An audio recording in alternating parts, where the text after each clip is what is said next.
प्रधानमन्त्रीज्यूले अहिले के भन्नुभयो भने धारा 76 को एक अनुसार बनेको सरकार भन्नुभयो। यो होइन, अहिले यो संविधान त्यहाँबाट पढियोस्, सामान्य अध्यक्षज्यूले पनि पढ्नुस् र प्रधानमन्त्रीज्यूलाई पनि पढ्नुस्। 76 अनुसार बनेको होइन। नेकपा माओवादी र नेकपा एमाले को संयुक्त सरकार धारा 2 अन्तर्गत बन्यो र धारा 5 लाई प्रयोग नगरिकन, धारा 5 को प्रयोग नगरिकन धारा 7 प्रयोग गरेर प्रधानमन्त्री जानुभएको छ। त्यसकारण संसदले बनाउने अर्को संवैधानिक अर्को सरकार बनाउने सम्भावना हुँदाहुँदै यो कदम प्रधानमन्त्रीले किन चाल्नुभयो? एउटा फुटबल खेलाडी भइसकेपछि पुरानो इतिहास सम्झेर त कोक्रामा खेल्थिस् नि भनेर हुँदैन। फुटबल खेलाडी भइसक्यो, त्यो जमाना परिवर्तन भइसक्यो। त्यसकारण दलहरू मिलेर जब अर्कै परिस्थिति बनिसक्यो, एक दलको बहुमतको सरकार बनिसक्यो, तब पुरानो कुरा गर्न हुँदैन। प्रधानमन्त्रीज्यूसँग मेरो एउटा जिज्ञासा छ। 2007 सालको संविधानलाई राणाहरूले तुहाए, 2017 सालमा राजा महेन्द्रले कु गरे, त्यस्तै राजा ज्ञानेन्द्र शाहले लोकतन्त्रको घाटी निमोठे। ठ्याक्कै त्यही रोड म्याप बमोजिम तपाईले पनि प्रतिनिधि सभा विघटन गरी अहिलेका सम्पूर्ण उपलब्धिहरू नाश हुने गरी तरबार झुन्ज्याउनु भएको छ, जसको प्रतिकार यसै सदनबाट प्रतिनिधि सभा पुनर्स्थापनाको पनि जोरदार माग गर्दछु। यसमा तपाईँ के भन्न चाहनुहुन्छ? 7 सालको संविधान कसले खायो भन्नुभयो? मलाई चाहिँ मलाई 7 सालको अन्तरिम संविधान, त्यो अन्तरिम संविधान कुनै जनताले बनाएको संविधान थिएन। संविधान च्यातेर निर्वाचन कसरी हुन्छ? नहर भत्काएर रोपाइँ गर्न जा भने जस्तो भएन। नहर नबनेसम्म रोपाइँ हुन सक्दैन। संविधान बचे चुनावमा जाउँला, चुनाव त राजाले पनि गर्छु भनेका थिए। जमिन खोजेको चित्र बाँड्नुभयो, चुच्चे जमिन ल्याउन नसकेर संसद भङ्ग गर्नुभएको हो। जतिसुकै तर्क गरे पनि संसद विघटन अलोकतान्त्रिक र असंवैधानिक छ, अत्यन्तै खेदजनक छ। गेस पेपर पढेर भएन, प्रधानमन्त्रीज्यू संविधान पढ्नु पर्यो। संविधान मलाई नराम्रो लागेन, साथीहरूले अलिकति आलोचना गर्नुभयो। असंवैधानिक विघटनको घोर विरोध, घोर भर्त्सना गर्दछु भनेर दलले बोल्न लागेको छ। मान्यजीहरूलाई कमला पन्तको बलात्कारी खै भन्ने टी सर्ट लगाएकोलाई समातियो। अब के संविधानको मौलिक हक अन्तर्गत धारा 17 पनि विघटन भएको महाराज घोषणा गरियोस् भनेर राष्ट्रपति कहाँ पठाउनु होला? राष्ट्रपतिले त्यो विज्ञप्ति जारी गर्नु होला के हामीले राष्ट्रपति महाराज भनेर मान्ने? पठाइभरि कुन दुनियाँमा हुनुहुन्छ? राष्ट्रपतिलाई हामीले जम्मी प्रधानमन्त्रीले गरेको सिफारिस अनुसार लाछाप लाउने मात्रै हिसाबमा एउटा सेरेमोनियल रूपमा राष्ट्रपति राखेका छौँ। अनि राष्ट्रपतिले के एक्टिभ राष्ट्रपति चाहियो हामीलाई? तरक अध्यक्ष फलानालाई छोडिदिएको भएदेखि भइहाल्थ्यो भनेर किन छोडिदिने त्यो थाहा छैन। किन छोड्ने, कसलाई छोड्ने? यो दान हो र कमण्डल थाप्ने बित्तिकै लौ भन्न दिने? यो मोहर सिक्का हो प्रधानमन्त्रीको जिम्मेवारी भनेको। यो जनताले सुम्पिएको अभिभारा हो, जो जुनसुकैलाई, जस्तोसुकैलाई, जुनसुकै विधिबाट सुम्पन सकिँदैन। त्यसकारण मैले बडो भारी मनका साथ 5 वर्ष राम्रै चलाउन पाएको भए हुन्थ्यो। के बेहुलीको लोकप्रियताको ग्राफ जिरोमा झर्यो? जिरोमा झरेछ कि माइनसमा गएछ कि प्लसमा गएछ? निर्वाचनमा हेरौँ न। अब गफ फिट्ने दिन गए, अब गफ फिटेर हुँदैन। अब मैदानमा रेस्लिङ खेल्दाखेरि त्यो रेस्लरहरू कहिले कहिले खुब आफ्नो फुर्ती देखाउँछ। फुर्ती देखाएर खेल्नु कता छ त्यो बेल्ट चाहिँ पहिले लिएर यस्तो गरेर आफूले लगाइटोपल्छ। अनि रेफ्रीले त्यो बेल्ट खोसेर पछि जित्यौ भने लाउला भनेर राख्छ। खेलै नखेलिकन थुप्रै रेस्लरहरू देखिए रिङमा नचढ्दैखेरि बेल्ट लगाउने। अब मैदान घोषणा गरिएको छ, रिङ तयार भएको छ, रिङमा आउनुहोस्, त्यहाँ जितेर अनि लगाउनुहोस् न रेस्लिङको बेल्ट। कुनै अधिवक्ता प्रधान न्यायाधीशलाई वर्तमान र भविष्य सम्झिएर फैसला गर्नुहोस्, यो भनेको धम्की होइन। वर्तमान र भविष्य सम्झिएर फैसला गर्नुहोस् प्रधान न्यायाधीशलाई भन्ने एउटा वकिलले। आफैलाई अचम्म लाग्यो। गएको वैशाख 13 गतेदेखि अस्ति पुष 4 गतेसम्मका बैठक हेर्दा गुटका बैठक, पार्टी विरुद्ध, पार्टीलाई कमजोर पार्ने, गुटमा विभाजित गर्ने त्यस्ता बैठकहरू मात्रै एउटै नेताको घरमा 280वटा बैठक वैशाख 13 गतेदेखि पुष 4 गतेसम्म 280वटा बैठक बसेका रहेछन्। 35वटा बैठक अन्यत्र बसेका रहेछन्। 2 जना 3 जनाका गुटगत भेटघाट आदिको गिन्ती नगरौँ, त्यस प्रकार भएका थिए र देशलाई अस्थिरतामा लान प्रयासहरू भए। त्यस्तो गर्नु किन परेको थियो? त्यसका पछाडि कुनै जेन्युन कुनै कारण छ? हामीले यस सरकारले विकास निर्माणका कामहरूलाई तीव्रताका साथ अगाडि बढाएको थियो। मैले भन्ने गरेको छु, अघिल्लो पल्ट शिलान्यास गरेर छोडेको रानी पोखरी शिलान्यास गरेको इटा ढुङ्गामा लेउ लागिसकेका थियो, धुलोले पुरिने अवस्थामा थियो, केही पनि काम भएको थिएन, सिनको भाँचिएको थिएन त्यहाँ। अहिले यस अवधिमा हामीले रानी पोखरी तयार गरेर त्यसको उद्घाटन पनि गर्यौँ। 7 लाख घरहरू, भूकम्पबाट क्षतिग्रस्त घरहरू, 7 लाख घरहरू निर्माण गरेर जनतामा वितरण गरियो। विभिन्न ऐतिहासिक, सांस्कृतिक सम्पदाहरू, धरोहरहरूको पुनर्निर्माण भयो र लगभग ठुलो प्रतिशतमा निर्माणको काम सम्पन्न भएको छ। केही ढिलो हुने कामहरू खोप्न पर्ने, उस्तै सामग्री तयार गर्नुपर्ने, कालीगढहरूको अभाव, तिनलाई तालिम दिनुपर्ने जस्ता कुराहरूले गर्दा केही ढिलो हुनु बेग्लै कुरा हो। नत्र काम तीव्र गतिका साथ अगाडि बढेको छ र त्यो साथीहरूले अनुमान गर्नुभएको छ, देख्नु भएको छ। अनुमान भन्दा पनि तपाईँहरूले अनुभव गर्नुभएको छ, त्यो देख्नु भएको छ। तसर्थ काम भएनन् भन्ने होइन, धरहराको निर्माण सम्पन्न हुने बिन्दुतिर पुगिराखेको छ, साथीहरूले देख्नुभएको छ।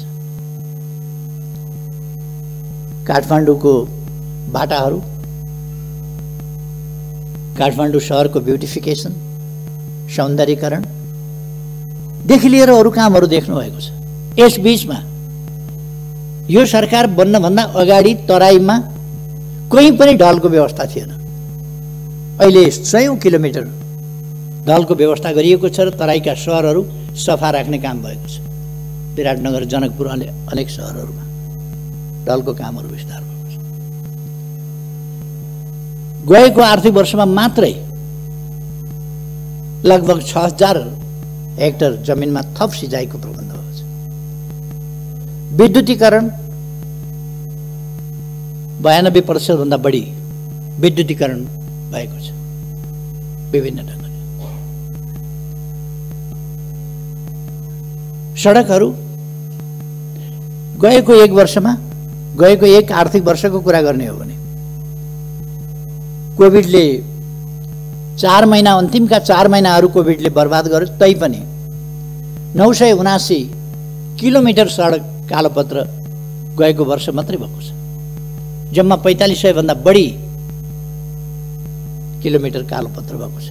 डबल लेन, 4 लेन र 6 लेनका बाटाहरू, काफी कामहरू भएका छन्। कृषिको आधुनिकीकरणको सम्बन्धमा, व्यावसायिकीकरणको सम्बन्धमा कामहरू भएका छन्। त्यसलाई कार्यान्वयन गर्नका लागि विभिन्न देशहरूसँग हामीले सम्झौताहरू गरेका छौँ। त्यसको आधुनिकीकरण, कृषिको आधुनिकीकरणको सम्बन्धमा अहिले केही दिन अगाडि मात्रै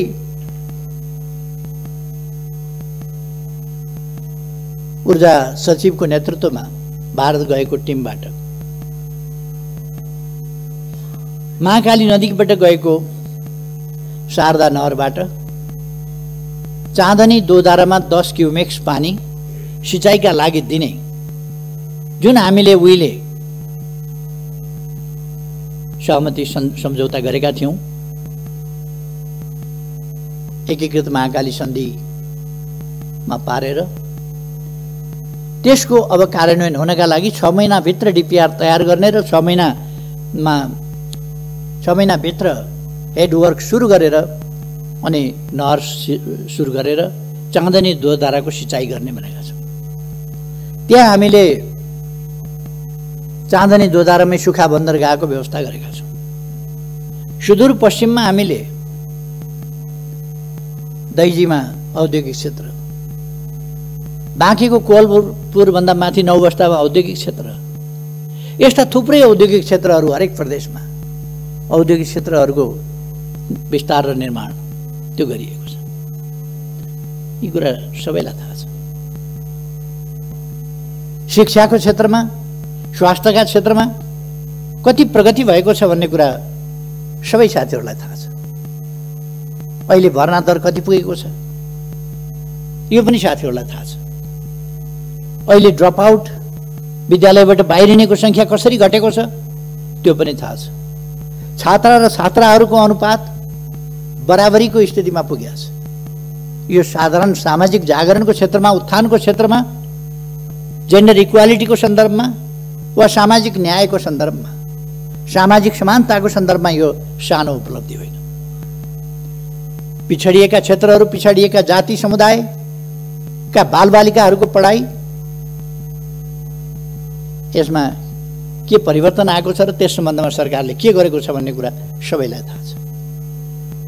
देख्न सबैले देखेको छ, देखेर पनि नदेखे चाहिँ गर्नु वा देखियो भने छोप्नु, छोप्न सकिएन भने देखिन्छ भनेर अर्कोतिर मुन्टो फर्काएर हिँड्नु बेग्लै कुरा हो, अनि केही पनि गरेन भन्नु बेग्लै कुरा हो।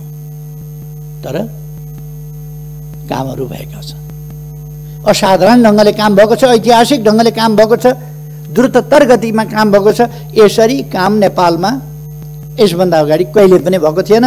तथ्यहरूले बताउँछ, आँकडाहरूले बताउँछ त्यसरी काम भएको छ। मैले अघि भने चाँदनी दोधाराको सिँचाइ, त्यसको हामीले बन्दोबस्त गरेका छौँ। अरू पञ्चेश्वर परियोजना कार्यान्वयनका लागि आम रूपमा सहमति भएको छ। अब एउटा मात्रै मुद्दामा छलफल भइरहेको छ, त्यो लोअर शारदा। लोअर शारदामा अगाडिदेखि भारतले बाँध बाँधेर महाकाली नदीलाई तल पुगेपछि शारदा भनिन्छ, त्यहाँबाट कर्णाली नदीलाई तल पुगेपछि घागरा भनिन्छ, त्यहाँबाट घागराबाट पनि पानी लगेको छ र शारदाबाट पनि पानी लगेको छ, अथवा महाकाली र कर्णाली दुवै नदीबाट पानी लाने गरेको छ त्यसमा। र त्यसलाई उसले अग्राधिकार आफ्नो हुनुपर्छ। हामीले पहिले तल्लो तटीय राष्ट्रको पहिलेको प्रयोगलाई मान्यता दिने त्यो हक हामीले पाउनुपर्छ भनेर भारतले भनिरहेको छ र हामी त्यसको असर के पर्छ भन्ने कुराहरूको छलफल गरिरहेका छौँ। यो एउटा छलफलको विषय चलिरहेको छ। अरू विषयहरू लगभग मूल विषयहरू टुङ्गिएका छन्। तसर्थ हामी विभिन्न ढङ्गले अगाडि बढेका छौँ। कतिपय मानिसहरूले मलाई सोध्ने गर्छन्, तपाईँ प्रधानमन्त्री भएपछि भारतसँगको सम्बन्धमा व्यापक छलफल किन हुन्छ, बेसरी बहस किन हुन्छ, तपाईँ प्रधानमन्त्री भएपछि नै किन हुन्छ? म प्रधानमन्त्री भएपछि नै किन हुन्छ भने म भारतसँग साँचो अर्थमा मित्रता गर्न चाहन्छु, मित्रता बढाउन चाहन्छु, मित्रतालाई सही अर्थमा गहिराइमा पुर्याउन चाहन्छु, व्यापक बनाउन चाहन्छु, उचाइमा लान चाहन्छु, नयाँ उचाइमा पुर्याउन चाहन्छु। त्यो असमानताका आधारमा हुँदैन, सोभरेन इक्वालिटीका आधारमा नै दुई देशका बीचको सम्बन्ध सुदृढ हुने हो, वास्तवमा मनदेखिको मित्रता हुने हो। हाम्रो भूभाग हामीले प्राप्त नगरेर हडपिएको छ भने भूभाग हडपिएको छ भन्ने थाहा छ, बोल्न नसक्ने, अनि सम्बन्ध राम्रै छ भन्ने, भित्रभित्र मन कुड्याउने, बाहिर बाहिर सम्बन्ध राम्रै छ भन्ने। त्यस्तो होइन, जहाँनेरि समस्या छ, सीमा सम्बन्धी समस्या छ भने त्यो मित्र राष्ट्रसँग हामीले खुलस्त छलफल गर्नुपर्छ, कुरा गर्नुपर्छ, हाम्रा समस्याहरू राख्नुपर्छ, हाम्रा अडानहरू राख्नुपर्छ, हाम्रा न्यायोचित तर्कहरू, हाम्रा भनाइहरू हामीले प्रस्तुत गर्नुपर्छ र त्यो न्यायोचित भनाइ हामीले पुरा गराउने प्रयास गर्नुपर्छ। त्यसकारण छलफल हुन्छ। 1928 देखि शारदा क्यानलबाट, शारदा नहरबाट उत्तराखण्ड र उत्तर प्रदेशको सिँचाइका लागि पानी गइराखेको छ 1928 देखि। अब 92 वर्षबाट 93 वर्षबाट हाम्रो खेतको सिरानबाट हाम्रो आधा हक भएको खोलाबाट पानी लगिएको छ। हाम्रो भूमि बाँझै छ। त्यो भूमिमा सिँचाइ हुनुपर्छ भनेर बोल्न नसक्ने, अनि त्यो भूमिमा सिँचाइ हुनुपर्छ भनेर वार्ता गर्दा तपाईँकै पालामा बहस किन हुन्छ? बढी बोलेर सम्बन्ध बिगार्यो भन्ने, अनि मुख ढालेर बस्ने, हाम्रो खेत बाँझो हुने, हाम्रो पानी हाम्रो खेतको सिरानबाट जाँदा हामीले हाम्रा खेतमा पानी चाहियो भन्न नसक्ने, अनि सुमधुर सम्बन्धका लागि चुप लागेर बस्नुपर्छ भन्ने, खेत बाँझै राख्ने, मौका मिले राष्ट्रवादका ठुला गफ पनि गर्ने, यो खालका कुराहरू अन्त्य गर्नका लागि हामीले मित्रतापूर्ण ढङ्गले कुराहरू अगाडि बढाएका छौँ र सफलता पनि प्राप्त गरेका छौँ। केही मानिसहरूलाई लागेको थियो हाम्रो भूभाग सामेल गरेर दोधारा चाँदनी, के अरे लिम्पियाधुरा, लिपुलेख र कालापानी हाम्रा भूभाग सामेल गरेर नक्सा प्रकाशन गरेपछि अब सम्बन्धहरू बिग्रिन्छन्। बिग्रिए भनेर बिग्रिँदैन। हामीले अर्काको भूमि क्लेम गर्यौँ भने, अर्काको भूमिमा दाबी गर्यौँ भने सम्बन्ध बिग्रिन्छ। हाम्रो भूमिमा, सही भूमिमा दाबी गर्यौँ भने, सुगौली सन्धिबाट हामीले प्राप्त गरेको त्योभन्दा उताको त हामीले छोड्नु पर्यो। त्योभन्दा अगाडि कुमाउँ गढवालसम्म हाम्रो थियो, तर सुगौली सन्धि हामीले गरेपछि महाकाली पूर्वको मात्रै हाम्रो भूभाग भयो।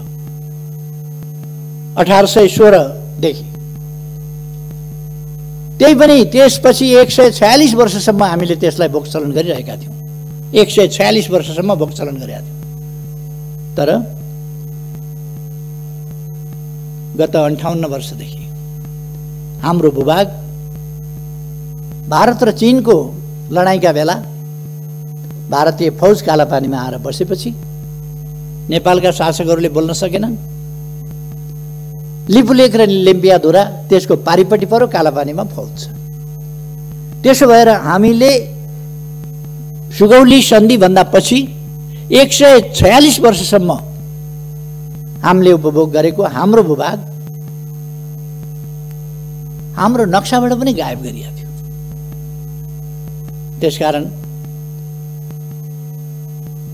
हामीले हाम्रो नक्सामा सामेल गर्यौँ, संविधानमा राख्यौँ र अब तत्सम्बन्धमा मित्रतापूर्ण ढङ्गले प्रमाण तथ्यका आधारमा छलफल हुँदैछ र हामी त्यो भूभाग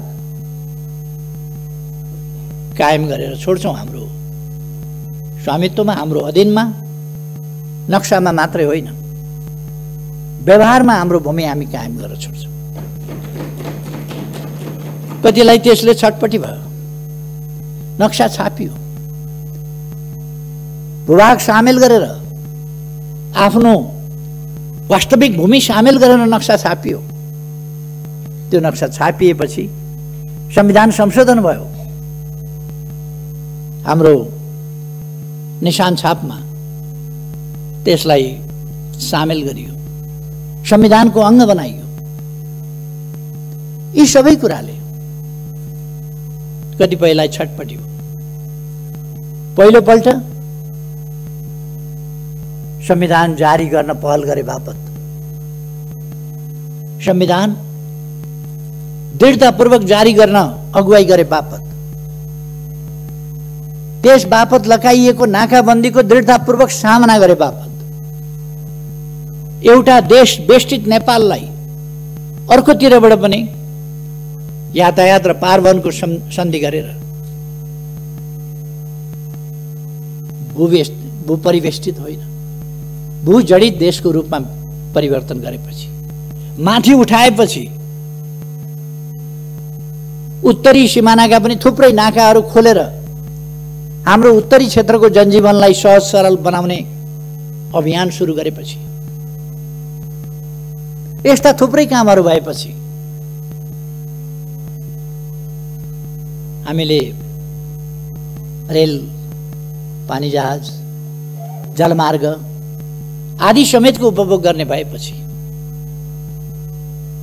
संसद भवन पनि बनाउँछु भनेपछि, मन्त्री क्वार्टर पनि पुरानो भयो त्यसलाई पनि व्यवस्थित गर्छु भनेपछि, सांसद क्वार्टरहरू पनि बनाउँछु भनेपछि, सभा हलहरू पनि काठमाडौँमा बनाउँछु भनेपछि, लुम्बिनीमा बेग्लै परिवर्तन ल्याउँछु भनेपछि, लुम्बिनीमा 5000 अट्ने ध्यान केन्द्र र सभा हल निर्माण गर्छु भनेपछि, लुम्बिनीको उराट लाग्दो सिसौ गाडीलाई एउटा बगैँचाको रूपमा परिणत गर्छु, बुद्ध भूमिको रूपमा भनेपछि, लुम्बिनीको एयरपोर्ट शीघ्रातिशीघ्र तयार गरेर त्यसलाई एउटा बुद्ध मार्गीहरूको, बुद्ध धर्मावलम्बीहरूको र अरूको समेत पर्यटकहरूको एउटा महत्त्वपूर्ण आगमन स्थलको रूपमा विकास गरेपछि, राजमार्गबाट सदरमुकाम र सीमासम्म 6 लेनका बाटाहरू, कहीँ 4 लेनका बाटाहरू निर्माण गर्ने भनेपछि, शहरीकरणको अभियानलाई तीव्र गतिका साथ अगाडि बढाएपछि, जनताका सुविधाका निम्ति अनेक कामहरू गरेपछि, आत्तिएर त्यस बेला पनि त्यो सही गठबन्धन तोडेर अर्कातिर हाम फाल्ने काम भएको थियो र त्यो सरकार ढाल्न पर्ने कारण कसैले बताओस्, त्यो सरकार ढाल्न पर्ने उचित कारण के थियो? थियो कारण सही नसक्नु भएको विकास निर्माणले गर्दा, देशले छलाङ मारेकोले गर्दा भन्दा क्रमभङ्ग त भएको थियो नि, छलाङ त मारेको थियो नि, तर त्यसले महाविपत्तितिर देशलाई लगेको थिएन, त्यसकारण आपद पर्यो र त्यो सरकार ढालिएको थियो। यसपल्ट पनि विकास निर्माणका कामहरू तीव्रताका साथ हुँदैछन्। तातो पानी बाटो बन्दैछ, केरुङतिर अब टनेलबाट पनि जाने, टनेल मार्गको पनि सर्वे भइरहेको छ। टनेल मार्गबाट पनि हामी केरुङ जान्छौँ र 1 घण्टाभित्र अब चिनिया बोर्डरमा जान्छौँ। कुनै पनि समयमा आवागमन अवरुद्ध नहुने किमाथाङ्गाको बाटो हामी तयार गर्दैछौँ, ओलाङचुङ घोलाको बाटो हामी तयार गर्दैछौँ, महाकाली करिडरको बाटो हामी तयारी गर्दैछौँ। महाकालीको पुल तपाईँहरूले हेर्नुभएको होला, निर्माण भइसक्न लागेको छ, आधाभन्दा बढी निर्माण भइसकेको छ, स्ल्याबहरू हाल्ने सबै अलिकति केही कामहरू बाँकी छ, त्यो पनि तयार हुन लागेको छ। झोलुङ्गे पुलले विस्थापित गर्ने तुइनहरूलाई टायरबाट तर्न पर्ने, दुःखद स्थितिको अन्त्य गर्ने, तुइनबाट तर्न पर्ने महाकालीको स्थितिलाई अन्त्य गर्नका लागि त्यहाँ पुलहरू बनेका छन्। अनि छटपट्टि हो, के भनेर आलोचना गर्ने होला, के भनेर होच्याउने होला, उपलब्धिहरूलाई के भनेर ओझ्यालमा पार्ने होला, भिजनलाई के भनेर ओझ्यालमा पार्ने होला। यसै काममा केही मानिसहरू लागे, ईर्ष्या र डाले, अनि स्थिरता स्थायित्व हुन नदिनका लागि निर्वाचनबाट आएको प्रधानमन्त्रीलाई बीचमा षड्यन्त्र गरेर प्रधानमन्त्री हट्नुपर्छ कि हट्नुपर्छ,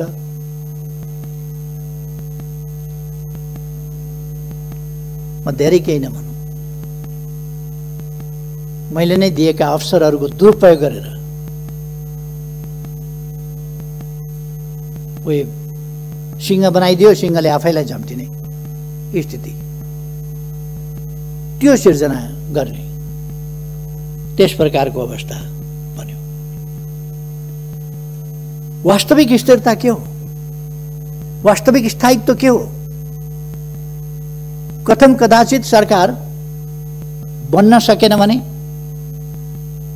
संविधानले स्थिरता 5 वर्षमा चुनाव गर्नेलाई मात्रै भनेको छैन। संविधानले सरकार बन्न सकेन भने तत्काल चुनावमा जाने व्यवस्था गरेको छ संविधानको धारा 76 को साथले। तत्काल चुनावमा जाने व्यवस्था गरेको छ। सरकार बनेन भने, बहुमत कसैको आएन भने, 2 वा 2 भन्दा बढी दलहरू मिलेर सरकार बनेन भने, अनि प्रमुख पार्टीले सरकार बनाउन सकेन वा विश्वासको मत प्राप्त गर्न सकेन भने, अथवा कुनै व्यक्तिले भरपर्दो ढङ्गले आधार लिएर गएर राष्ट्रपति कहाँबाट प्रधानमन्त्रीत्व लिएर आयो भने पनि 1 महिनामा विश्वासको मत प्राप्त गर्न सकेन भने उसले, प्रधानमन्त्रीले अल्पमतको मात्रै होइन, अल्पमतकोले पनि, एउटा इन्डिभिजुअल प्रधानमन्त्रीले पनि, पार्टी बिनाको पनि हुन सक्छ, एउटा व्यक्ति सांसदले, दलको नेताले होइन, व्यक्ति सांसदले पनि यदि विश्वासको मत प्राप्त गर्न सकेन भने उसको सिफारिसमा राष्ट्रपतिद्वारा संसद विघटन हुन्छ र नयाँ प्रतिनिधि सभा निर्वाचनका लागि मिति तोकिन्छ, नयाँ मिति तोकिन्छ संविधानको धारा 76 को साथ। त्यसकारण चुनाव हुनु अस्थिरता होइन, अस्थिरता संविधान कार्यान्वयन सही ढङ्गले हुनु नहुनु हो। संवैधानिक बाटोबाट जाँदाखेरि अस्थिरता बनिँदैन। अस्थिरता त्यति बेला हुन्छ बाह्य शक्तिको इशारामा, बाह्य शक्तिको स्वार्थमा, जब देशका शक्तिहरू गोटी बन्न थाल्छन् र राष्ट्रिय राजनीतिलाई अस्थिरतातर्फ धकेल्न थाल्छन्, अस्वस्थतातर्फ धकेल्न थाल्छन्, विकास निर्माणका काममा व्यवधान पुर्याउन थाल्छन् र निर्वाचित प्रधानमन्त्रीलाई काम गर्न नदिने, अप्ठ्यारो पार्ने स्थितिमा जान थाल्छन् र त्यस्तो स्थितिमा निरीह हुनुपर्ने स्थिति आउँछ। परिवर्तन उनीहरूले गर्न सक्छन्, हो त्यस्तो स्थिति स्थायित्वको स्थिति होइन, स्थिरताको स्थिति होइन। अहिले स्थिरताको स्थिति हो, कसैले पनि प्रधानमन्त्री हटाउन सकेन, चाहेर पनि हटाउन सकेन। यो स्थिरताको स्थिति हो, स्थायित्वको स्थिति हो। कसैले चाहेर पनि फेरबदल गर्न सकेन, यो स्थिरता र स्थायित्वको स्थिति हो। कतिको भनाइ हुन सक्छ केपी ओलीले सडकको अध्यक्ष फलानालाई छोडिदिएको भएदेखि भइहाल्थ्यो भनेर। किन छोडिदिने त्यो थाहा छैन। किन छोड्ने, कसलाई छोड्ने? यो दान हो र कमण्डल थाप्ने बित्तिकै लौ भन्न दिने? यो मोहर सिक्का हो प्रधानमन्त्रीको जिम्मेवारी भनेको। यो जनताले सुम्पिएको अभिभारा हो, जो जुनसुकैलाई, जस्तोसुकैलाई, जुनसुकै विधिबाट सुम्पन सकिँदैन। त्यसकारण मैले बडो भारी मनका साथ 5 वर्ष राम्रै चलाउन पाएको भए हुन्थ्यो, तर अस्वस्थ गतिविधिका साथ कोही अध्यक्ष छोड बनाएको छ, कोही के बनाएको छ, प्रायोजित अनेक लगानीका सञ्चार माध्यमहरू प्रयोग गरेका छ, केही त्यस्तै खालका बुद्धिजीवीहरूको एउटा झुन्डलाई प्रयोग गरेका छ र देशमा अस्थिरता फिजाउने प्रयास, साझा प्रयास ती भइरहेको छ।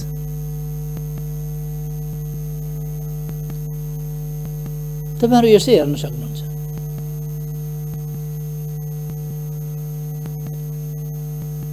सञ्चार माध्यमहरुमा हेर्न सक्नुहुन्छ। विशाल सभाहरुको फोटो उसले छाप्दैन। एउटा अखबारले विशाल जनसभाको फोटो छाप्दैन। अनि सरकार विरोधी केही जमात यसो देखियो भने त्यो जमातको चाहिँ हाइलाइट गरेर फोटो छाप्छ। सबै देखिएको छ नि। यो अस्थिरता प्रयास गर्ने, अस्थिरता सिर्जना गर्ने प्रयास हो, जसलाई प्रतिनिधि सभा विघटनबाट रोकिएको छ र ताजा जनादेशमा गएर ताजा जनादेशबाट देशलाई स्थिरता, स्थायित्व, लोकतान्त्रिक विधि पद्धति प्रणालीलाई सुदृढ ढङ्गले फङ्सनेबल बनाउने ढङ्गले अगाडि बढाउने त्यो अभ्यासमा लगिएको छ। कतिले गैर जिम्मेवार भन्ने अभिव्यक्ति दिएको मैले सुनेको छु। के हो जिम्मेवार भनेको? शब्दको अर्थ हुन्छ कि हुँदैन? डिक्सनरी पल्टाएर हेरे पनि हुन्छ नि शब्द के भन्छ गैर जिम्मेवार भने के हो। मैले बिल्कुल जिम्मेवारी बोधका साथ यो लोकतन्त्र ल्याउन नेपाली जनताले जति बलिदान गरेको छ, जति हण्डर ठोक्कर खाएको छ, जति पसिना बगाएको छ, जति यातना सहेको छ, जति क्षति बेहोरेको छ, त्यो सबै बलिदान र क्षतिहरूको हिसाब गरेर, देखेर, हेरेर त्यसका उपलब्धिहरूको रक्षा गर्नुपर्छ। त्यसका उपलब्धिहरूलाई खेर जान दिन हुँदैन। केही पद लोलुप मान्छेहरूका आत्मकेन्द्रित स्वार्थी क्रियाकलापहरूलाई हावी हुन दिएर देशमा लोकतन्त्रलाई डिरेल गर्न दिनु हुँदैन। सही बाटोबाट, सही मार्गबाट अन्यत्र जान दिनु हुँदैन भनेर नै प्रतिनिधि सभा विघटन गर्नु पर्यो। गैर जिम्मेवार कसरी हो? के हो गैर जिम्मेवार भने? बिल्कुल जिम्मेवारी का साथ, कर्तव्य बोध का साथ यो काम गरियो। निर्वाचनमा जाउँ, कतिपयले भने के बेहुलीको लोकप्रियताको ग्राफ जिरोमा झर्यो। जिरोमा झरेछ कि माइनसमा गएछ कि प्लसमा गएछ? निर्वाचनमा हेरौँ न। अब गफ फिट्ने दिन गए। अब गफ फिटेर हुँदैन। अब मैदानमा मैले कतिपय ठाउँमा बोल्दाखेरि भन्ने गरेको छु, यो रेस्लिङ खेल्दाखेरि त्यो रेस्लरहरू कहिले कहिले खुब आफ्नो फुर्ती देखाउँछ। फुर्ती देखाएर खेल्नु कता छ त्यो बेल्ट चाहिँ पहिले लिएर यस्तो गरेर आफूले लगाइटोपल्छ, अनि रेफ्रीले त्यो बेल्ट खोसेर पछि जित्यौ भने लाउला भनेर राख्छ। खेलै नखेलिकन थुप्रै रेस्लरहरू देखिए रिङमा नचढ्दैखेरि बेल्ट लगाउने। अब मैदान घोषणा गरिएको छ, रिङ तयार भएको छ, रिङमा आउनुहोस्, त्यहाँ जितेर अनि लगाउनुहोस् न रेस्लिङको बेल्ट। खुट्टा किन कामेको? निर्वाचन भन्ने बित्तिकै सातो किन गएको?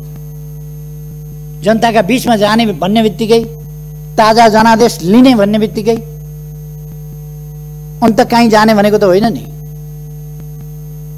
अरू कुनै प्रभुका चरणमा जाने भनेको त होइन नि। जनताका शरणमा जाने भनेको, जनताका बीचमा जाने भनेको, नेपाली जनताको अभिमत लिने भनेको। के बेहुलीले गल्ती गरेको रहेछ भने नेपाली जनताले त्यसको दण्ड देला। नेपाली जनताका बीचमा गएर के बेहुलीलाई दण्ड दिन अपिल गर्नुहोस् न। तपाईँहरू जानुहोस्, जसलाई चित्त बुझिएको छ। तपाईँहरूलाई जनताले ती जवाफ दिएर पठाउनेछ। हामी अन्तर्राष्ट्रिय सम्बन्धको क्षेत्रमा पनि सफलतापूर्वक अगाडि बढिरहेका छौँ।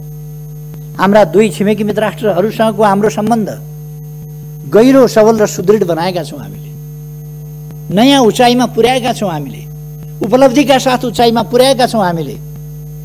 र हाम्रा मैत्रीपूर्ण संवादहरू अगाडि बढिरहेका छन्।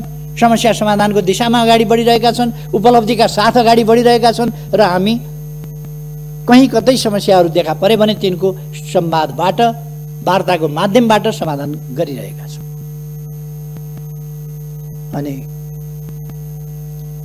कुरा लगाएर हुँदैन, काम गरेर हुन्छ। कुरा फिटेर हुँदैन, काम काटेर हुन्छ। अब त्यसकारण म कुरा फिट्ने मित्रहरूलाई भन्न चाहन्छु, काममा तुलना गरौँ। कुनै पनि समयका कुनै पनि सरकार, कसैको पनि नेतृत्वको सरकार भन्दा, कुनै पनि अवधिको भन्दा यति बेलाका कामहरूको तीव्रता, अहिले कोभिड-19 छ, फेरि पनि हामीले कोभिड-19लाई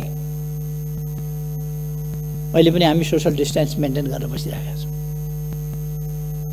कोभिड-19लाई हामीले जनतामा जागरण फैलाएर, चेतना फैलाएर, सामाजिक दूरी कायम गर्न आग्रह गरेर, हात धुन अनिवार्य हात धुन आह्वान गरेर, मास्क लगाउन आग्रह गरेर र विभिन्न जडीबुटी जन्य कुराहरूको प्रयोग गर्न, तातो पानीले घाँटी नाक मुख सफा गर्न सिकाएर कोभिडको सामना गरिरहेका छौँ। र कोभिड एकपल्ट वात्तै बढेको देखिए पनि फेरि कोभिड कम हुँदै गएको छ। हामी अब भ्याक्सिन ल्याउने तयारीमा छौँ, छिटै भ्याक्सिन ल्याउँछौँ र भ्याक्सिन ल्याइसकेपछि कोभिडको ठुलो समस्या रहँदैन। कोभिडको समस्या हामी समाधान गर्छौँ। मैले कोभिड सुरु हुने बित्तिकै भने सबभन्दा महत्त्वपूर्ण यस सरकारलाई नेपाली जनताको ज्यान छ, नेपाली जनताको जीवन सबभन्दा महत्त्वपूर्ण कुरा हो। सबभन्दा महत्त्वपूर्ण जीवन सुरक्षा पहिलो कुरा हो, पहिलो कर्तव्य हो सरकारको। हामी त्यसै गरी काम गर्छौँ र हामीले त्यस मूल मन्त्रलाई नै ध्यानमा राखेर जनताको जीवन रक्षा, निःशुल्क स्वास्थ्य उपचार, भविष्यका लागि हामीले के गरेका छौँ त्यो साथीहरूले देख्नुभएको छ, सुन्नुभएको छ, थाहा पाउनुभएको छ। एकै दिन हामीले 396 अस्पतालहरू शिलान्यास गर्ने कार्यक्रम राखेका थियौँ, तर विभिन्न कारणले अर्को दिन गर्नु पर्यो, केही ठाउँहरूमा तयारी नपुगेर 309 स्थानमा एकै दिन 309 स्थानमा हामीले शिलान्यास गऱ्यौँ अस्पतालहरू। नेपालको इतिहासमा यस्तो रेकर्ड खोज्नुहुन्छ? एक दिनमा होइन, वर्ष दिनमा 309 अस्पताल शिलान्यास भएको कुनै वर्ष देखाउनुहुन्छ? तर अहिलेको सरकार एकै दिनमा 309 अस्पताल शिलान्यास गर्छ। एक वर्षमा कसैले गरेका थियो? अनि यी कुराहरू त गर्न भएन। अनि जनताले नबुझ्ने, जनताका सरोकार नभएका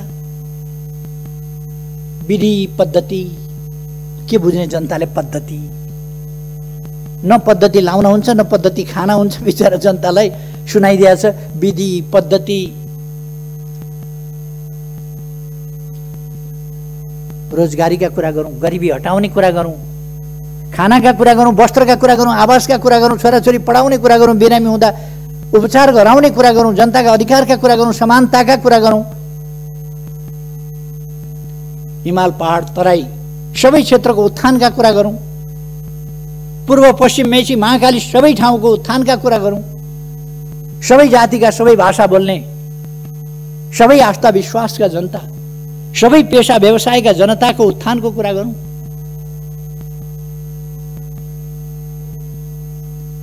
छाउबडी प्रथाबाट महिलाहरूलाई मुक्त गरौँ, समानताका अधिकारतर्फ, महिला सशक्तिकरणको बाटोबाट, महिला शिक्षाको बाटोबाट, सामाजिकरणको बाटोबाट, सहभागिताको बाटोबाट महिलाहरूको आत्मविकास, क्षमता र आत्मविश्वास विकास गर्दै सहभागिता वृद्धि गरौँ, अनि मात्रै हामी देश विकास गर्न सक्छौँ। देशका सबै जनतालाई सक्षम बनाऊ, हाम्रा भविष्य बालबालिकाहरूको विशेष हेरचाह गरौँ। त्यसकारण सरकारले बालबालिकाको हेरचाहका लागि गर्भावस्थादेखि जीवन पर्यन्त विभिन्न प्रकारका कार्यक्रमहरू ल्याएको छ। अहिले समय अभावमा म ती सबै कुराहरूमा जान चाहन्छु। सरकारले गरेको छ अनेक कार्यक्रमहरू यहाँहरूले देख्नु भएको छ। हामीले जाति जनजातिहरूका भावनाहरूको सम्मान गरेका छौँ। आज मात्रै बसेको मन्त्री परिषद बैठकले माघीको दिनलाई एउटा राष्ट्रिय उत्सवको रूपमा मनाउन माघीको दिन सार्वजनिक बिदा दिने निर्णय गरेको छ। यो खाली थारू जातिको लागि मात्रै होइन, अरू अनेक जात जातिहरूका लागि माघे सङ्क्रान्ति सबैले मनाउँछ र थारू जातिका लागि, अरू कतिपय जातिहरूका लागि यो विशेष चाड हो, विशेष पर्व हो। त्यसकारण हामीले माघीको बिदा गर्न गएका छौँ। अथवा जनताको भावनाप्रति, जनताका समस्याप्रति, जनताको आस्थाप्रति यो सरकार अत्यन्तै संवेदनशील छ, सजग छ र त्यसमा क्रियाशील पनि छ। तसर्थ म आग्रह गर्न चाहन्छु, कुनै भ्रममा पर्नुपर्ने जरुरी छैन। केही आरोपहरू मान्छेहरूले उछालेका छन्, यो विघटन असंवैधानिक छ भनेर, संविधान विपरीत छ भनेर। त्यस्ता मान्छेहरूलाई म संविधान राम्ररी पढ्न सुझाव दिन चाहन्छु। कमसेकम संविधान पढ्नुहोस् अनि संविधान सम्मत छ कि छैन भन्ने बहसमा उत्रिनुहोस्। संविधान सम्मत छ कि छैन भन्ने कुरा आग्रहपूर्ण ढङ्गले सम्मानित सर्वोच्च अदालतलाई दबाब दिने ढङ्गले, स्वतन्त्र ढङ्गले न्याय निरूपण गर्न बाधा पुर्याउने हिसाबले काम भइरहेका छ। कुनै अधिवक्ता प्रधान न्यायाधीशलाई वर्तमान र भविष्य सम्झेर फैसला गर्नुहोस्, यो भनेको धम्की होइन। वर्तमान र भविष्य सम्झिएर फैसला गर्नुहोस् प्रधान न्यायाधीशलाई भन्ने एउटा वकिलले। अराजकताको पनि हद हुन्छ। केही वर्ष न्यायालयमा जागिर खाने बित्तिकै अहिले पनि आफै न्यायालयमा छु भने जस्तो गरेर केही पूर्व न्यायमूर्तिहरू कस्तो न्याय दिनुभएछ उहाँहरूले आफ्ना समयमा भन्ने मलाई अचम्म लाग्छ। कस्तो न्याय दिनुभयो होला? सडकमा ओर्लिएर न्यायालयलाई, स्वतन्त्र न्यायालयलाई उहाँहरू ललकारिरहनु भएको छ। यस्तो हुन्छ, यस्तो हुँदैन। के सर्वोच्च अदालतमा वकालत नपढिकन पुग्नुभएको छ मान्छे? बिना अनुभव पुग्नुभएको छ मान्छे? के त्यो पत्रकार सम्मेलन गर्ने र वक्तव्यबाजी गर्नेहरूले मात्रै कानुन पढाएको छ, अरूले पढाएको छैन? उहाँहरूले दबाब दिने मनसायले काम गर्नुभएको छ। राजनीतिक पक्षधारताको हिसाबले काम गर्नुभएको छ। स्वतन्त्र देखिने, नागरिक समाज भनिने, बुद्धिजीवी भनिने अनि पक्षधर्ताका साथ आफ्नो हैसियतको दुरुपयोग गरेर न्यायालयलाई दबाबमा पार्न खोज्ने। म भन्न चाहन्छु, न्यायालयले दबाबमा पर्न हुँदैन। सरकार र मैले नेतृत्व गरेको पार्टी नेकपा, त्यसले अदालतको स्वतन्त्रता, स्वतन्त्र न्यायपालिका, शक्ति पृथकीकरणको सिद्धान्त त्यसलाई मान्दछ, त्यसलाई कदर गर्छ, सम्मान गर्छ। अहिलेको संविधानले संवैधानिक विषयहरूमा संवैधानिक इजलास गठन गरेर त्यसबाट फैसला हुने भनेको छ। अब त्यसबाट गर्न पाइँदैन भनेर एक थरी कहाँ कानुन पढेछन् तिनीहरूले? संवैधानिक इजलासको व्यवस्था संविधानको व्यवस्था हो कि होइन? अनि बकवास गरेर हिँड्ने। वास्तवमा यी तरिकाहरू उपयुक्त होइनन्। म सबैलाई आग्रह गर्न चाहन्छु, लोकतन्त्रमा शक्ति पृथकीकरण भन्ने एउटा सिद्धान्त हुन्छ। व्यवस्थापिका, कार्यपालिका, न्यायपालिका। न्याय गर्ने कुरामा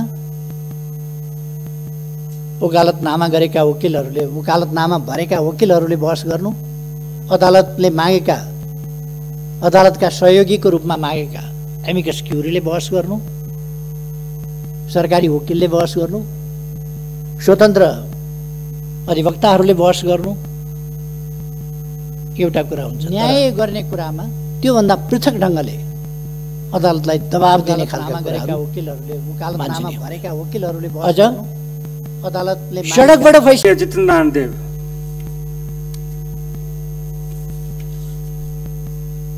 सम्माननीय अध्यक्ष महोदय, अहिले भर्खरै राष्ट्रसभाको यो गरिमामय सदनमा सम्माननीय प्रधानमन्त्रीज्यूले देशको राजनीतिक परिस्थितिको बारेमा र संविधानको व्याख्याको सन्दर्भमा जे कुराहरू प्रस्तुत गर्नुभएको छ त्यसप्रति पूर्ण असहमत हुँदै म उहाँलाई धन्यवाद दिन चाहन्छु कि सम्माननीय प्रधानमन्त्रीजी आफै आएर आफ्ना कुरा राखेर यो राष्ट्रसभाको गरिमा र ओज बढाइदिनु भएकोमा। र एउटा प्रश्न सोध्न चाहन्छु सम्माननीय अध्यक्ष महोदय कि सम्माननीय प्रधानमन्त्रीजी आफै दाबी गर्दै हुनुहुन्छ कि नेकपाभित्र पनि र नेकपाको संसदीय दलभित्र उहाँ बहुमतको कमान्ड गर्नुहुन्थ्यो, तर आफ्नै केही साथीहरूले उहाँलाई काम गर्नबाट रोके र पुरै पार्लियामेन्टको 64% उहाँ कमान्ड गर्ने सम्माननीय प्रधानमन्त्रीजी हुनुहुन्थ्यो भन्ने उहाँ दाबी गर्दै हुनुहुन्छ। भन्दाखेरि एकातिर पार्टीको प्रथम अध्यक्ष पनि र संसदीय दल। माननीय परिमला कुमारी।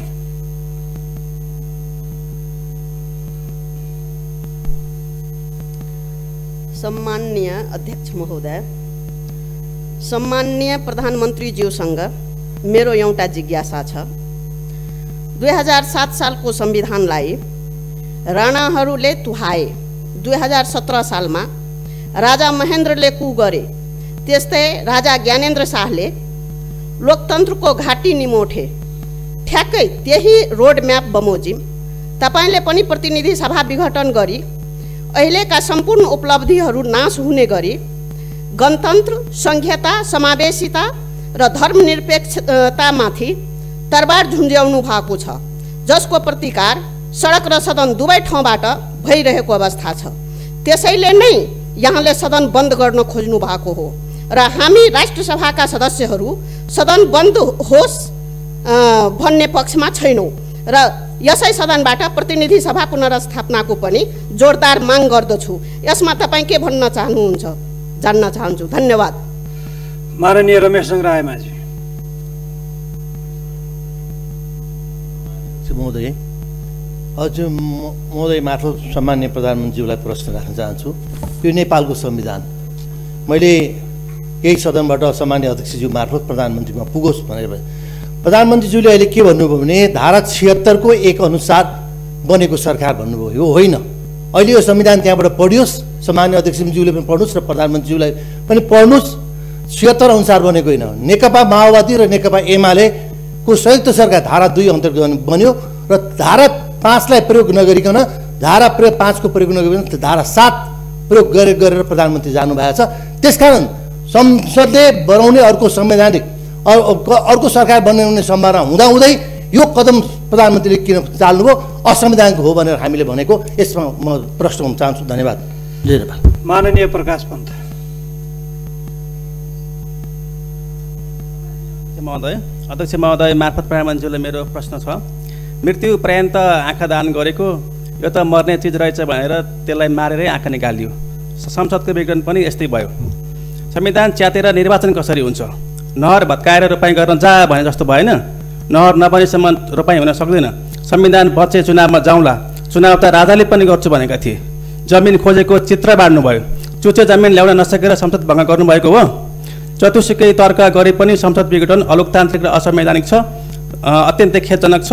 गेस पेपर पढेर भएन प्रधानमन्त्रीज्यू, संविधान पढ्नु पर्यो, संविधान। धन्यवाद।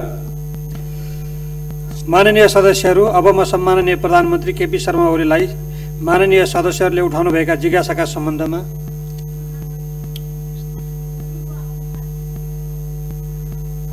माननीय सदस्यहरू, माननीय अनिता देवकोटालाई म 1 मिनट समय दिन्छु।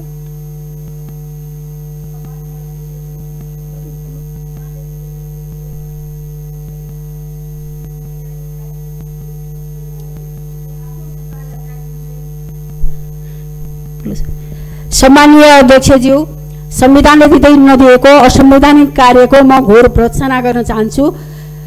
आफ्नो सत्ता यात्रा टुङ्गिँदै गर्दा संसदको घाँटी रेट्न पछाडि नपर्ने प्रधानमन्त्रीले कसरी निर्वाचन गर्छ भनेर म प्रश्न गर्न चाहन्छु। त्यसै गरी धनगढीमा भएको आमसभामा निर्मला पन्तको बलात्कारी खै भन्ने टी सर्ट लगाएकोलाई समातियो। अब के संविधानको मौलिक हक अन्तर्गत धारा 17 पनि विघटन भएको हो भनेर म सोध्न चाहन्छु। र त्यसै गरी संविधानको 101 मा महा लेखेको छ, 119 मा राज लेखेको छ। यहाँले महाराज घोषणा गरियोस् भनेर राष्ट्रपति कहाँ पठाउनुहोला, राष्ट्रपतिले त्यो विज्ञप्ति जारी गर्नुहोला। के हामीले महाराज भनेर मान्ने? माननीय सदस्यहरू, अब म सम्माननीय प्रधानमन्त्री केपी शर्मा ओलीलाई माननीय सदस्यहरूले उठाउनुभएका जिज्ञासाका सम्बन्धमा प्रश्न पार्नका लागि समय उपलब्ध गराउँछु।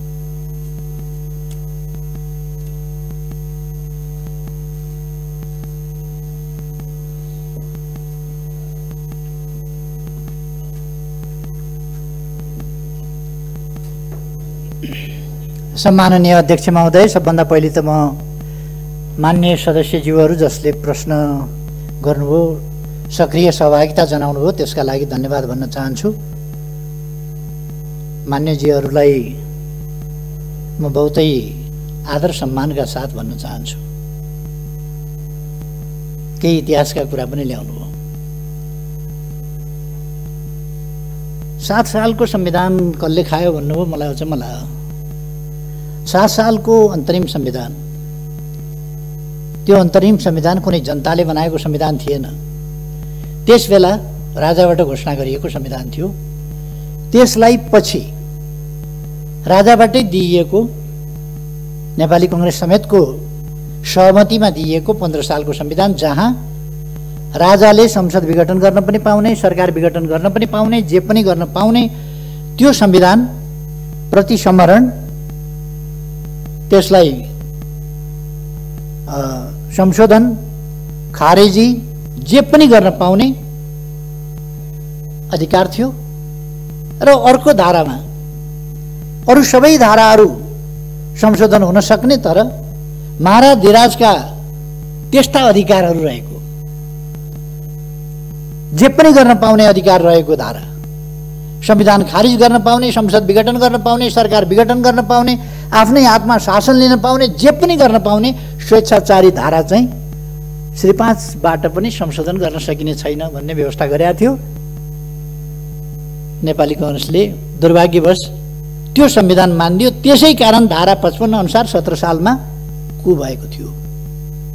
17 सालको कु थियो, तर गल्तीले, कमजोरीले मानिएको संविधानको धारा अनुसार थियो।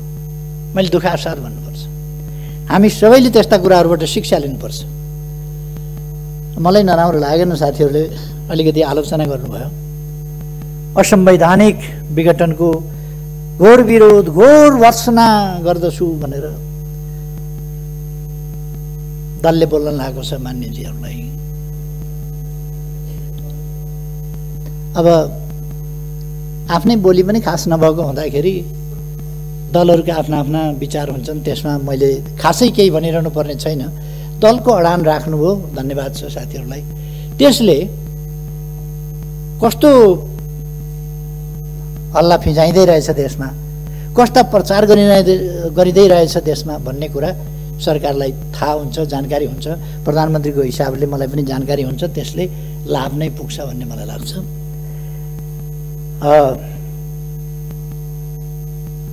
महा र राज जोडेर महाराज बनाउनु पर्ने कठैभरि कुन दुनियाँमा हुनुहुन्छ? राष्ट्रपतिलाई हामीले जम्मी प्रधानमन्त्रीले गरेको सिफारिस अनुसार लाछाप लाउने मात्रै हिसाबमा एउटा सेरेमोनियल रूपमा राष्ट्रपति राखेका छौँ। अनि राष्ट्रपतिले के एक्टिभ राष्ट्रपति चाहियो हामीलाई? प्रधानमन्त्रीले गरेको सिफारिस नमान्ने, आफ्नै ढङ्गले चल्ने राष्ट्रपति चाहियो हामीलाई? महाराज धिराज जस्तो राष्ट्रपति चाहियो हामीलाई, हुकुम तामेल गर्ने? त्यस्तो राष्ट्रपति हामीले खोज्या होइन।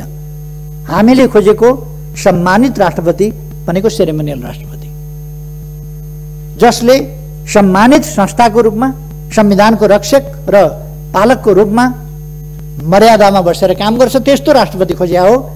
न कि हामीले संविधान अनुसार नचल्ने, संविधानले तोकेका कर्तव्य पालना नगरेर संविधानभन्दा बाहिर गएर स्वेच्छाचारी ढङ्गले चल्ने राष्ट्रपति अहिलेको संविधानको कुरा पनि होइन र हामीले ल्याएको प्रणालीको कुरा पनि होइन, हाम्रो संविधानको व्यवस्था पनि होइन। त्यसकारण राष्ट्रपतिप्रति केही पुरातनपन्थी सोचका मान्छेहरू, केही मुलुकलाई पछाडि फर्काउन चाहने तत्त्वहरू अथवा आफ्नो संकीर्ण दलीय स्वार्थको हिसाबले राष्ट्रपतिको गरिमामाथि हिलो छ्याप्न खोज्नेहरूले राष्ट्रपतिको विरोध गर्छन्। त्यो हामीले देखि भोगी आएको कुरा हो। त्यसमा म धेरै केही भन्न चाहन्न। मलाई के भन्न मन छ भने फेरि पनि म दोहोऱ्याएर भन्न चाहन्छु,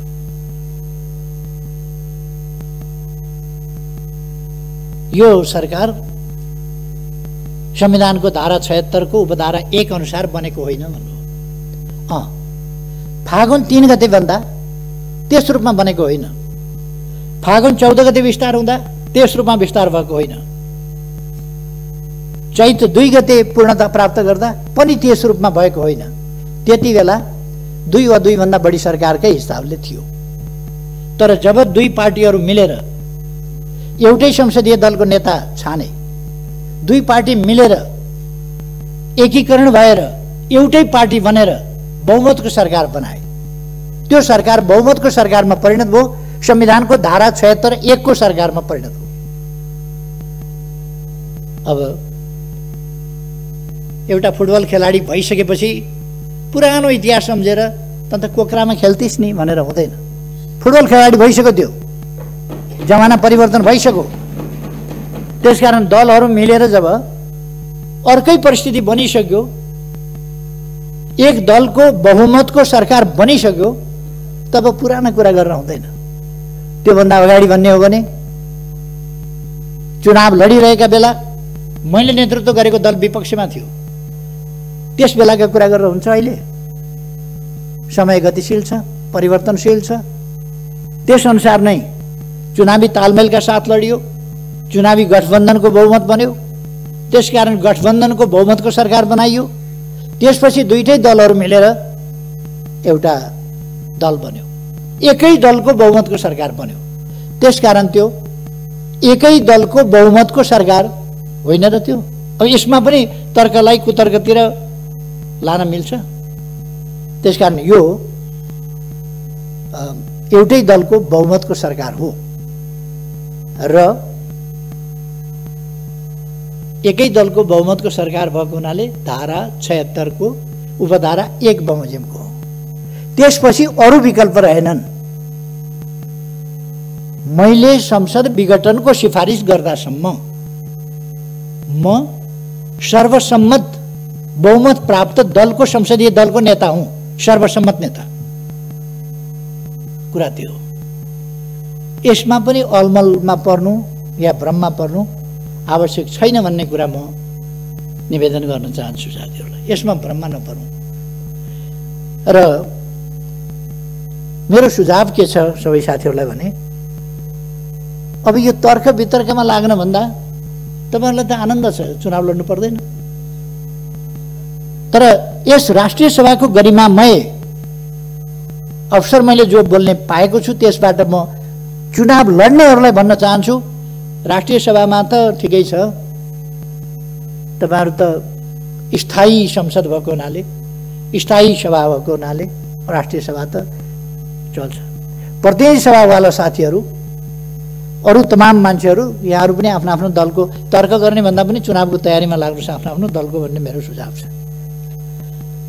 मैले धेरै केही भन्नुपर्ला जस्तो लाग्दैन। म साथीहरूलाई हार्दिक धन्यवाद दिन चाहन्छु, सक्रियतापूर्वक सहभागिता जनाउनु भएको छ। खास गरी मैले बोलेको कुरामा कुनै दल विशेषको प्रतिनिधिले असहमति जनायो कि जनाएन भन्ने कुरा दर्ज गर्नका लागि साथीहरूले जुन असहमति जनाउनु भएको छ, स्वाभाविक रूपमा दलीय प्रणालीमा म लिन्छु। यसलाई साथीहरूलाई म धन्यवाद दिन्छु। कमसेकम आफ्नो दलको विचार दर्ज गराउनु भयो, धन्यवाद छ। अध्यक्ष महोदयलाई मलाई समय दिनुभएकोमा फेरि धन्यवाद भन्न चाहन्छु। धन्यवाद।